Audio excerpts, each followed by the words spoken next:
जय जगन्नाथ सांग मैंने समस्त मोर नमस्कार।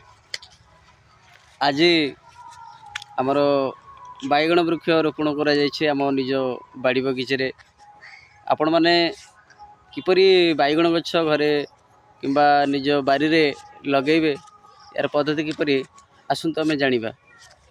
सर्वप्रथम आम फास्ट माटी की गोटे चारा आकार सब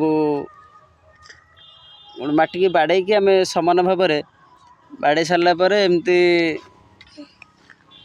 चाखेंडे कि 1.5 चाखेंडे छड़ा गोटे गोटे गछ आम बैगण गछ लगेबा। और यार ठीक जो दिन गछ आपण मैंने लगेबे से दिन आपण पानी देबे 2 दिन छड़ा प्रत्येक दिन पानी दिया हबो बैगण गछ मूल।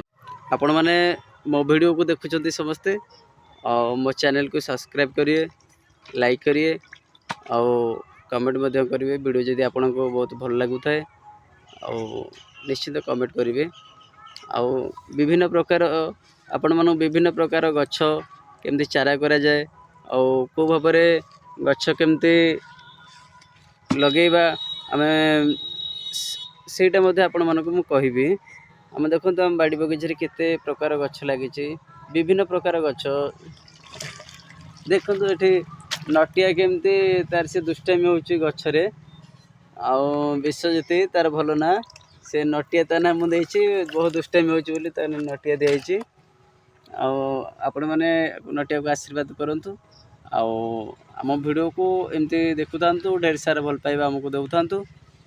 आपण मानक एतिक रिक्वेस्ट करुच्ची मत प्लीज सब्सक्राइब करंतु। बहुत गरीब टे जय जगन्नाथ।